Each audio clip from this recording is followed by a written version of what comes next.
the big news today is Reggie Chaney is transferring out of Arkansas. Can you just break that down for me and what it means for this team?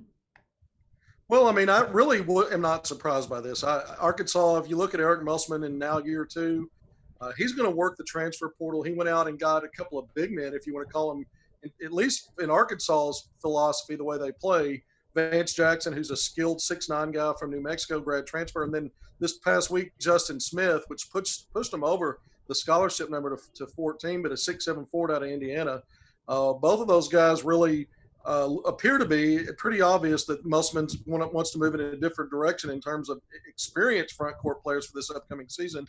And, simply put, Reggie Chaney was the odd man out. I mean, here's a guy that started 9 times in his career at Arkansas, playing for 2 different coaching staffs, was really up and down in terms of consistency, but a guy whose ceiling is really high. So I'm very interested to follow him and see where he ends up and how he turns things around for his final 2 seasons, junior and senior seasons, to close out his college career. Yeah, you kind of touched on it. They've got a couple of new guys coming in, actually, so 3 new guys and then 3 guys who are already on the team that'll now be able to play. What does that mean with Reggie Chaney out of the picture? Do you think that this team will hurt because of it? I don't. If you look at Ethan Henderson, but came in at the same time as Reggie Chaney. Here was a guy that Chaney really had a bigger role than Henderson the first 1 and maybe 2/3 of the season last year. And then Henderson moved into the starting lineup, 6'8" forward out of Little Rock Parkview in the last 5 or 6 games, and really was productive for Arkansas. Not rebounding the ball, defensively protecting the rim.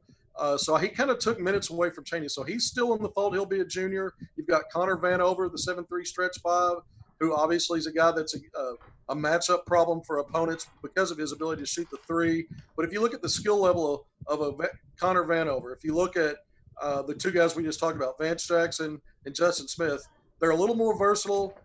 They're more experienced, and they're basically it's a numbers game.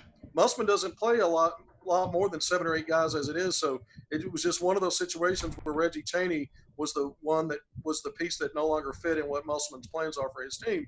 And I think really the strength of the team that we saw it last year was the backcourt. Again, I think if Isaiah Joe comes back, that'll be the case again. So I don't think losing a Reggie Chaney necessarily hurts Arkansas. Now, injuries can change that. If someone else were to transfer out and now you're low on numbers like Arkansas was last year on the front line, then those dynamics can change. But as of now, I don't think this hurts Arkansas. It also could help Reggie Chaney because I still think potentially he hasn't scratched the surface, and maybe a change is what's best for him. What does this do scholarship-wise for Arkansas? Right. So Arkansas, when they got the commitment and signed Justin Smith, the Indiana grad transfer last week, that put them at 14. That's 1 over the scholarship limit. Now, this is a fix for now because now that Chaney's moving on, they're back to 13. That's the max. Now, Isaiah Joe's the wild card here because he'll be a junior if he decides to return to Arkansas for the upcoming season. And they're at 13 scholarships. They're good. But he's in the NBA draft pool. He's not withdrawn from that. He's still going through that process. August 3rd is the current deadline to remove your name as an underclassman and return to college if that's what you want to do. So he's got some time there. But if he ends up coming back to Arkansas, they're maxed out at 13. Should he decide to stay in the NBA draft, now they've got a scholarship they can still give. But with Musselman, he added players late in the process last year out of the transfer portal. And I think if he has to make adjustments and decides to add somebody, if Joe were to decide to move on to the NBA, he'll probably do that because players are still coming into the portal. The other thing is we keep our eye open all the time. Are there any more Arkansas players that are going to transfer? I don't see that as of today, but you just never know in this environment, a transient environment of college basketball where players are coming and going right and left. All right, Kevin, that's all I got for you. Thank you so much.